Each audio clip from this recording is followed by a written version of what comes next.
de estar con Jacaranda Correa, que el término se oye muy feo, querida Jacaranda, buenas tardes, pero dije el otro día que eras removedora de neuronas, pero lo sigo pensando, que eres alguien que nos ayuda a no quedarnos en el pasmo cerebral, sino que nos ayudas a ir moviendo y removiendo.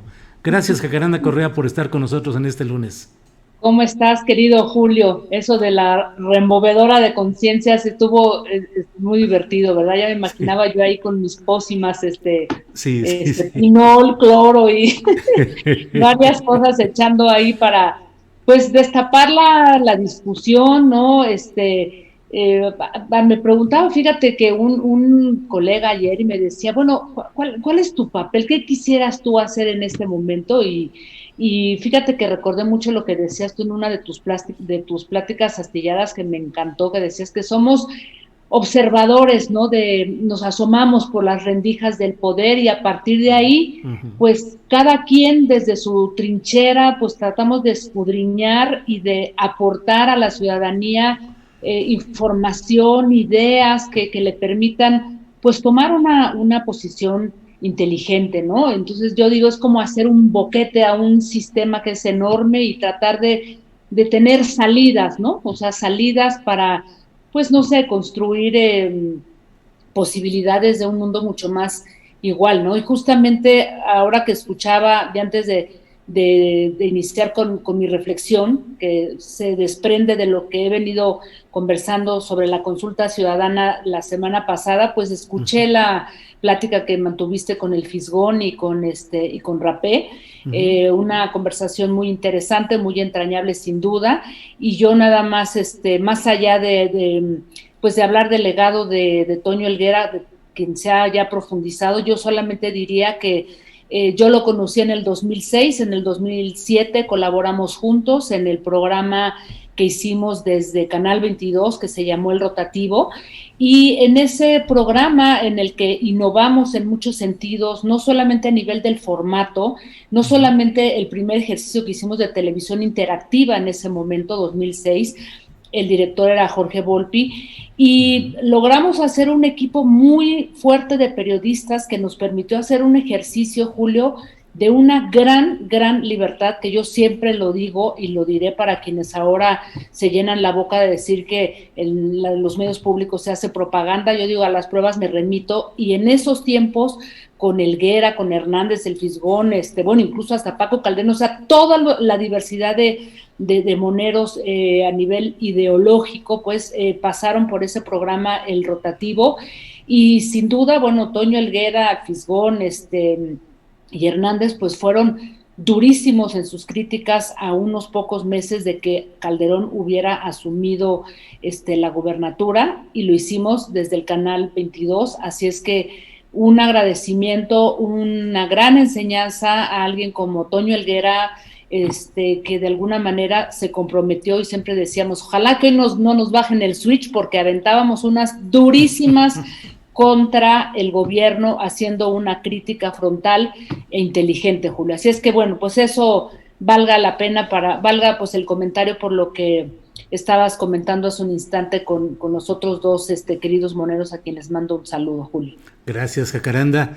¿Qué tema o qué comentario deseas hacer en esta ocasión, Jacaranda? Mira, muy brevemente continuar con esto que inicié la semana pasada, que tiene que ver con el tema de la consulta ciudadana. Ujú. Esto a partir me he quedado pensando mucho en lo que platiqué en tu programa hace 8 días, y a partir de algunas lecturas, un ensayo muy interesante de Ana Laura Magaloni que se llama La Agenda Presidencial en Materia de Justicia, una entrevista a alguien que forma parte del Instituto de Formación Política de Morena y algunos otros juristas sobre este ejercicio que, pues que a todas luces sigue siendo muy polémica, muy cuestionable, y que, bueno, básicamente dicen que va a ser casi imposible juntar esos 38 millones de votos, porque pues es el número de votantes que casi tuvo Andrés Manuel López Obrador, ¿no? En las Ujú. elecciones del 2018. Entonces, se antoja muy complejo, pero a partir de una serie de conversaciones que he tenido con varias personas, me dicen, es que no importa llegar a esos 38 millones de votos, sino lograr, así fueran 15, esos 15 van a hacer que el presidente se mueva de esta postura del no, del cierre definitivo a todo lo que ha venido, digamos, en términos de, pues, del pasado. Entonces, me parecía muy interesante que así fueran 15 millones de votos, esto serviría como una suerte de presión social importante. ¿Y por qué? Una de las primeras preguntas que se ha puesto sobre la mesa, y tiene que ver con algo que comentamos también hace 8 días, es que la justicia, la ley, no se pone a consulta.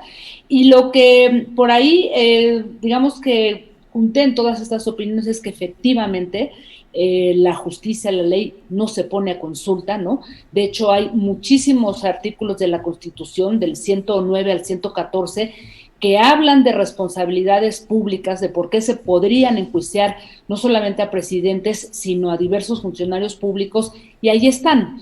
Hay muchas otras leyes en la ley de servidores públicos que tendrían que llevar a ese punto, pero el tema, lo que me decían es que esta consulta tiene un carácter más político que técnico. ¿Por qué? Porque efectivamente pues no está la justicia a consulta, pero tú dime qué expresidentes o sea, qué funcionarios en los gobiernos pasados se han llevado a juicio político o se les ha llevado a una suerte de investigación, pues para fincarles alguna responsabilidad. Los podemos contar con una mano y todavía nos quedamos cortos, Julio. Entonces, una de las cosas que me parecía interesante, y dice Ana Laura Magaloni, quien es abogada constitucionalista y profesora del CIDE, es que en México tenemos un aparato de justicia para unos pocos, Julio, hay un trato jurídico preferencial producto del dinero y del poder, y todos los acuerdos judiciales están confeccionados a la medida y en lo obscurito.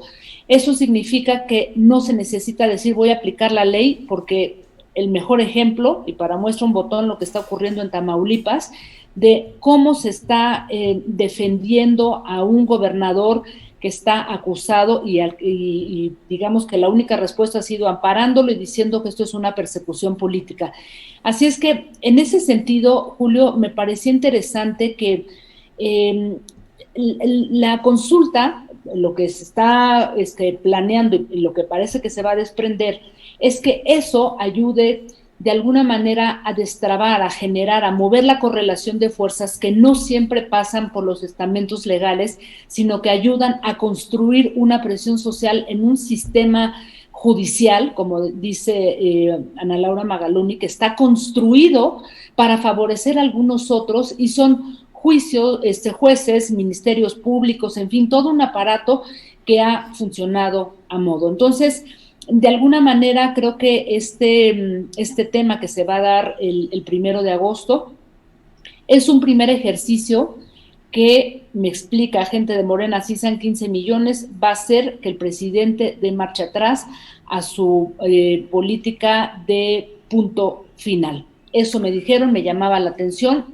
Yo quiero ver qué es lo que va a pasar justamente el día después y cómo se va a hacer, porque el carácter vinculante sí lo tiene el Ejecutivo de entrada, ¿no?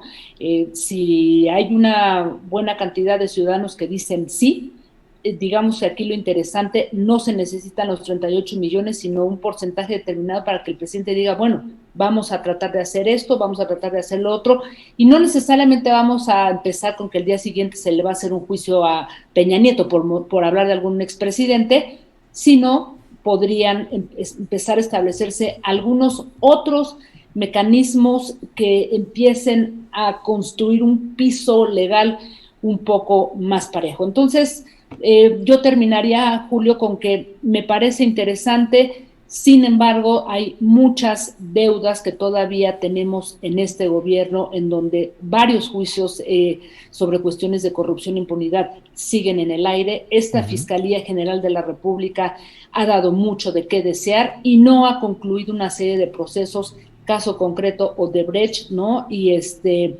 su testigo protegido Lozoya, que pues, estaba en la comodidad de su casa, y no tenemos todavía claridad de ese en particular tema, Julio, que yo creo que pues sería la primera muestra de que efectivamente hay voluntad política, que eso es lo que se necesita para enjuiciar a cualquier expresidente y a cualquier funcionario, voluntad política, Julio. Híjole, Jacaranda, gracias por esta reflexión. Efectivamente, como luego digo, ayudas a remover algunas